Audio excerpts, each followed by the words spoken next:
Hello everyone, welcome to job study. যারা চ্যানেলটি দেখছেন সকলকে স্বাগত। পশ্চিমবঙ্গ সরকারের পক্ষ থেকে শিশু বিকাশ প্রকল্প আধিকারিকের কার্যালয় থেকে এবং অঙ্গনওয়াড়ি সহায়িকা পদে নিযুক্তির জন্য একটি বিজ্ঞপ্তি প্রকাশিত হয়েছে গত 24/7/2024 সালে। তো সেখানে শতাধিক শূন্য পদ রয়েছে। চলুন দেরি না করে দেখে নেওয়া যাক। বিজ্ঞপ্তিতে বলা হয়েছে যে এত দ্বারা জানানো যাচ্ছে যে বনগাঁ সুসংহত শিশু বিকাশ সেবা প্রকল্পে অঙ্গনওয়াড়ি সহায়িকা পদে নিযুক্তির জন্য কেবলমাত্র বনগাঁ সুসংহত শিশু বিকাশ সেবা প্রকল্প এলাকার অর্থাৎ বনগাঁ পঞ্চায়েত সমিতির অন্তর্ভুক্ত সকল গ্রামে পঞ্চায়েত সমূহের স্থায়ী বাসিন্দা কেবলমাত্র মহিলাদের ক্ষেত্রে এমন প্রার্থী তথা আবেদনকারিনী নিকট হতে নিম্নলিখিত শর্তে আবেদনপত্র আহ্বান করা হচ্ছে। এখানে উল্লেখ থাকে যে আবেদনকারিনী যে পঞ্চায়েতের স্থায়ী বাসিন্দা শুধুমাত্র সেই পঞ্চায়েতের মোট শূন্য পদের ভিত্তিতেই সেই পঞ্চায়েতেই আবেদন করতে পারবেন, অন্য কোনো পঞ্চায়েতে আবেদন করতে পারবেন না। তো এখানে আর কি এখানে মাসিক কত টাকা করে দেওয়া হয় ভাতা সেটা দেখে নেওয়া যাক। এখানে আছে যে এই নিয়োগে সম্পূর্ণরূপে স্বেচ্ছাসেবকমূলক এবং এই কাজে নিযুক্ত সহায়িকা কোনো মতে সরকারি সহায়িকা হিসেবে গণ্য হবেন না। অঙ্গনওয়াড়ি সহায়িকাদের সরকার অনুমোদিত হারে প্রতি মাসে সাম্মানিক ভাতা সহ অতিরিক্ত ভাতা প্রদান করা হবে। বর্তমানে অঙ্গনওয়াড়ি সহায়িকাদের চালু সাম্মানিক ভাতার মাসিক পরিমাণ 2250 টাকা ও অতিরিক্ত সাম্মানিক ভাতার পরিমাণ যেটা মাসিক 4550 টাকা। প্রার্থীকে অবশ্যই ভারতীয় নাগরিক হতে হবে। তো এখানে শূন্যপদগুলি একটু দেখে নেওয়া যাক কোথায় কোথায় কত শূন্যপদ রয়েছে। তো প্রথমত গ্রাম পঞ্চায়েতের নাম আছে এখানে আকাইপুর, সেখানে মোট 8টা এবং এখানে প্রতিটা জাতির জন্য সংরক্ষিত প্রার্থী রয়েছে। এরপর বৈরামপুর যেখানে 9টা, ছয়গড়িয়া 7টা, চৌবেরিয়া 7টা, চৌবেরিয়া 2 12টা, ধর্মপুকুরিয়া 8টা,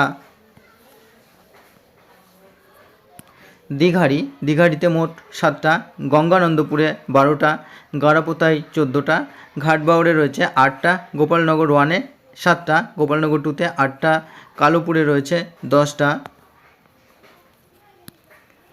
পাল্লাতে রয়েছে 3টে, সুন্দরপুরে 5টা, ট্যাংরাতে 4টে, অর্থাৎ মোট 129টি পদে অর্থাৎ শূন্য পদে নিয়োগ হবে এখানে।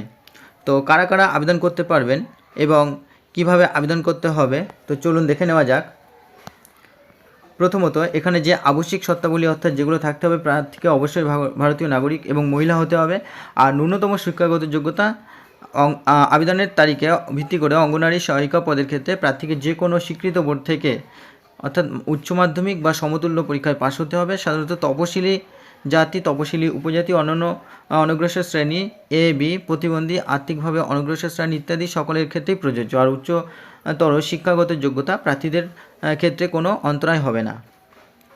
আর এখানে বয়স কি বলা হয়েছে, তো বয়সের ক্ষেত্রে এখানে যা বলা হয়েছে সেটি হলো 1/7/2024 তারিখে প্রার্থীকে ন্যূনতম 18 বছর বয়স হতে হবে। আর তিনি উক্ত 1/7/2024 তারিখে কোনো মতেই 35 বছরের বেশি বয়সের হতে পারবেন না। অর্থাৎ সকল প্রার্থীর জন্ম 1/7/1989 বা তার পরে 1/7/2006 বা তার আগে হতে হবে। এই শর্তাবলী সকল শ্রেণীর প্রার্থীদের যথা সাধারণ, তপশিলি জাতি, তপশিলি উপজাতি, অনন্য অনগ্রসর শ্রেণী অর্থাৎ এ বি এবং আর্থিকভাবে অনগ্রসর শ্রেণী, প্রতিবন্ধী সব ক্ষেত্রেই কিন্তু প্রযোজ্য হবে। মাধ্যমিক বা স্বীকৃত সমতুল্য পরীক্ষা রেজিস্ট্রেশন বা অ্যাডমিট কার্ড বা স্বীকৃত বোর্ড কর্তৃক প্রদত্ত 10ম শ্রেণী পাস শংসাপত্রে লিখিত বয়সই এক্ষেত্রে সঠিক প্রমাণ হিসেবে বিবেচিত হবে। অর্থাৎ মাধ্যমিকের যে অ্যাডমিট কার্ডে বয়স দেওয়া আছে এবং সেই বয়সটা ধরেই কিন্তু এখানে গ্রাহ্য হবে, অর্থাৎ সেটাই কিন্তু ধরা হবে, সেই হিসাবে বয়সটা গণ্য করা হবে। তো এরপরে কি রয়েছে, স্থায়ী বাসস্থান সংক্রান্ত শর্ত, অর্থাৎ যে আবেদনকারিনী যে পঞ্চায়েতের স্থায়ী বাসিন্দা শুধুমাত্র সেই পঞ্চায়েতেরই মোট শূন্য পদের উপর ভিত্তিতে সেই পঞ্চায়েতে আবেদন করতে পারবেন, অন্য কোনো পঞ্চায়েতে আবেদন করতে পারবেন না। অর্থাৎ যেই এলাকার বাসিন্দা বা যেই পঞ্চায়েতের অন্তর্ভুক্ত সেই পঞ্চায়েতেই কিন্তু আবেদন করতে পারবেন। এরপরে পরীক্ষার ক্ষেত্রে কি বলা হয়েছে, পরীক্ষার ক্ষেত্রে বলা হয়েছে সকল আবশ্যিক শর্ত পূরণের সাপেক্ষে যোগ্য প্রার্থী তথা আবেদনকারিনীর পরীক্ষার মাধ্যমে নির্বাচন করা হবে। পরীক্ষার পূর্ণমান থাকবে 100, অর্থাৎ 100 নম্বরের পরীক্ষা হবে। প্রথমে 90 নম্বরের লিখিত পরীক্ষা নেওয়া হবে এবং লিখিত পরীক্ষা হবে 2 ঘন্টার। তাহলে এখানে পরীক্ষা হবে কত, তাহলে ফুল মার্কস থাকছে 100 মার্কস আর 2 আওয়ার্স অর্থাৎ 2 ঘন্টার পরীক্ষা হচ্ছে।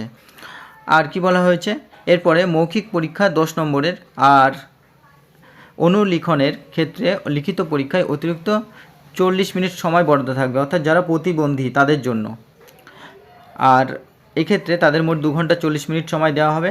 আর লিখিত পরীক্ষার যে পাঠক্রম সেটা কি থাকবে, সেখানে স্থানীয় ভাষায় 150 শব্দের মধ্যে একটি অঙ্গনারী কেন্দ্রের পরিষেবা সংক্রান্ত সচেতনতা বিষয়ক একটি রচনা লিখতে হবে, অর্থাৎ এখানে 15 মার্কসের একটি রচনা লিখতে হবে। পাটিগণিত 8ম শ্রেণী মানের থাকবে, অর্থাৎ যে পাটিগণিতের অঙ্ক থাকবে সেটা 8 পাস সমতুল্য থাকবে এবং সেখানে 20 মার্কসের থাকবে। আর নিরাপদ রন্ধন পদ্ধতি, জনস্বাস্থ্য ও স্বাস্থ্যবিধি বিষয়ক 15 নম্বর থাকবে। আর ইংরেজি ভাষায় থাকবে সরল অনুবাদ, অর্থাৎ 8ম শ্রেণী মানের 20 নম্বরের, এবং সাধারণ জ্ঞানের প্রশ্ন থাকবে 20 নম্বরের। তো এই হলো সিলেবাস পরীক্ষার। এরপরে দেখে নেওয়া যাক আর কি থাকবে। তো এখানে কিন্তু 5:1 অনুপাতে পরীক্ষার্থীকে আহ্বান করা হবে। যারা লিখিত পরীক্ষায় পাশ করবে তাদের মৌখিক পরীক্ষার জন্য 1:5 অনুপাতে ডাকা হবে, অর্থাৎ প্রতি 5 জনের জন্য টোটাল 6 জন থাকলে সেখানে 1:5 অনুপাতে কিন্তু সেখানে ডাকা হবে, অর্থাৎ একটা পোস্টের জন্য 5 জনকে ডাকা হবে। নেক্সট, সংরক্ষণ শর্তাবলী, অর্থাৎ SC ST OBCদের যেমন রয়েছে তেমনি শর্তাবলী এখানে থাকবে। আর অবসরকালীন বয়স তো 65 বছর বয়সে কিন্তু এখানে রিটায়ারমেন্ট গ্রহণ করতে হবে। আর আবেদনকারীকে, কর্মক্ষেত্র হচ্ছে আবেদনকারীকে এই সুসংহত শিশু বিকাশ সেবা প্রকল্পের অধীনস্থ যে কোনো কেন্দ্রে কাজ করতে প্রস্তুত থাকতে হবে। আর প্রশিক্ষণ সমস্ত প্রশিক্ষণ বাধ্যতামূলক এবং পশ্চিমবঙ্গের যে কোনো স্থানে প্রশিক্ষণ নিতে হতে পারে। সুতরাং এখানে আবেদন করার জন্য কি করতে হবে, এই ওয়েবসাইটটায় যেতে হবে এবং এই ওয়েবসাইটে গিয়ে আবেদন করতে হবে। এখানে সমস্ত কিছু আপনারা এই ওয়েবসাইটে গিয়ে আবেদন করার সাথে সাথে আপনারা দেখতে পাবেন সেখানে কি চাওয়া হয়েছে। আবেদন করা বা শুরু হচ্ছে আবেদন 25/7/2024 বেলা 11টা থেকে। আবেদন করার শেষ তারিখ হচ্ছে 25/8/2024 রাত্রি 11:59। অর্থাৎ আপনারা দেখতেই পাচ্ছেন প্রায় 1 মাস টাইম দেওয়া হয়েছে। আর আবেদন করার সময় কি লাগবে বা কি বাধ্যতামূলক চলুন দেখে নেওয়া যাক। প্রথমত সাম্প্রতিক সময়ের একটা, অর্থাৎ 6 মাস পুরনো হবে না, এরকম 6 মাসের মধ্যে তোলা একটি পাসপোর্ট সাইজের ফটো হবে, সেখানে 20 থেকে 50 কেবির মধ্যে হতে হবে। আর নীল অথবা কালো কালিতে আবেদনকারীর সম্পূর্ণ সাইন করতে হবে, অর্থাৎ রানিং হ্যান্ডে যেমন সই করা হয় তেমনি সাইন করতে হবে। সেটা 10 কেবি থেকে 20 কেবি পর্যন্ত হতে হবে। আর এছাড়া আর কি দরকার সেটা, এছাড়া আরও কিছু বলা আছে যে প্রার্থী তথা পরীক্ষার্থীকে পরীক্ষা কেন্দ্রে নীল বা কালো ডট পেন নিজেকেই নিয়ে যেতে হবে, আনতে হবে। কালির পেনে পরীক্ষা দেওয়া যাবে না। আর যেমন সম্পূর্ণ আবেদন করার সময় দাখিল করা, অর্থাৎ আপলোড করা হচ্ছে অনুরূপ সেই সই, অর্থাৎ সম্পূর্ণ সই যেভাবে আপনারা করেছিলেন অর্থাৎ বা করবেন ফর্ম ফিল আপ করার সময়, সেই ধরনের সই কিন্তু আপনাকে পরীক্ষার সময় করতে হবে। আর ওয়েবসাইটে বা পোর্টালে যে আবেদন দাখিল বা আপলোড করা হচ্ছে এবং সেখান থেকে প্রবেশপত্র বা অ্যাডমিট কার্ডটা ডাউনলোড করে নিতে হবে ওই ওয়েবসাইটে গিয়ে। এবং এছাড়াও কি আছে, আর্থিকভাবে যে অনগ্রসর শ্রেণীর প্রার্থীকে সরাসরি আবেদন করতে হবে। পশ্চিমবঙ্গের কোনো সরকারি কর্মসংস্থান কেন্দ্র অর্থাৎ এমপ্লয়মেন্ট এক্সচেঞ্জ থেকে কোনো প্রকার নাম চাওয়া হবে না, অর্থাৎ ওই ওয়েবসাইটে গিয়ে কিন্তু আবেদন করতে হবে। আর এখানে মৌখিক পরীক্ষার পূর্বে কি নথিপত্র নিয়ে যেতে হবে সেখানে বলা আছে, এবং স্বপ্রত্যয়িত অর্থাৎ সেলফ অ্যাটেস্টেড কিন্তু জেরক্স কপি নিয়ে যেতে হবে। সেটা হচ্ছে জন্ম প্রমাণপত্রের, যেটা মাধ্যমিক বোর্ডের বা মাধ্যমিকের যে অ্যাডমিট কার্ড থাকে সেটা নিয়ে যেতে হবে। জাতিগত শংসাপত্র অর্থাৎ SC ST OBC হলে সেই কার্ড নিয়ে যেতে হবে। শিক্ষাগত যোগ্যতা প্রমাণপত্র অর্থাৎ আপনার উচ্চ মাধ্যমিকের সমস্ত সার্টিফিকেট। আর স্থায়ী বাসিন্দার, অর্থাৎ আপনাকে যে স্থায়ী বাসিন্দা বা রেসিডেন্সিয়াল সার্টিফিকেট সেটা নিতে হবে। আর প্রতিবন্ধী শংসাপত্র, যদি কেউ প্রতিবন্ধী হন সেটা নিয়ে যেতে হবে। আর আর্থিকভাবে অনগ্রসর হলে এবং সেটাও নিয়ে যেতে হবে, অর্থাৎ EWS এর ক্ষেত্রেও সে নিয়ে যেতে হবে। আর প্রতিবন্ধী শ্রেণীর প্রার্থীদের ক্ষেত্রে কি নিয়ে যেতে হবে সেটা বলা আছে, অর্থাৎ কেউ যদি 40% অক্ষম হয় সেক্ষেত্রে প্রতিবন্ধীদের প্রার্থীদের লেখার ক্ষেত্রে প্রয়োজনীয় সক্ষমতার অভাব আছে, তারা প্রয়োজন করে অর্থাৎ স্ক্রাইব সহায়তা নিতে পারবেন বা কেউ তারটা লিখে দিতে পারবেন। আর তাদের ক্ষেত্রে কিন্তু 2 ঘন্টা 40 মিনিট মোট টাইম দেওয়া হবে। এরপরে দেখে নেওয়া যাক আর কি কি বলা হয়েছে। তো এই ধরনের সমস্ত ইনফরমেশন দেওয়ার পরে যদি কোনো অসঙ্গতি বা ভুল হয় তাহলে কিন্তু সেই আপনার করা যে আবেদনপত্র সেটা কিন্তু বাতিল হতে পারে। সুতরাং খুব সাবধানতার সাথে এই যে ফর্মটি সেটি ফিল আপ করবেন।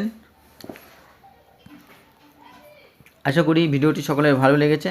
তো এরকম আরও নতুন নতুন ভিডিও, বিশেষ করে শিক্ষা সম্পর্কিত যাবতীয় আপডেটের জন্য আমার চ্যানেলটিকে সাবস্ক্রাইব করে পাশে থাকা বেল আইকনটি প্রেস করে রাখবেন। যখনই এরকম কোনো নতুন আপডেট আসবে আপনারা সঙ্গে সঙ্গে পেয়ে যাবেন। ধন্যবাদ।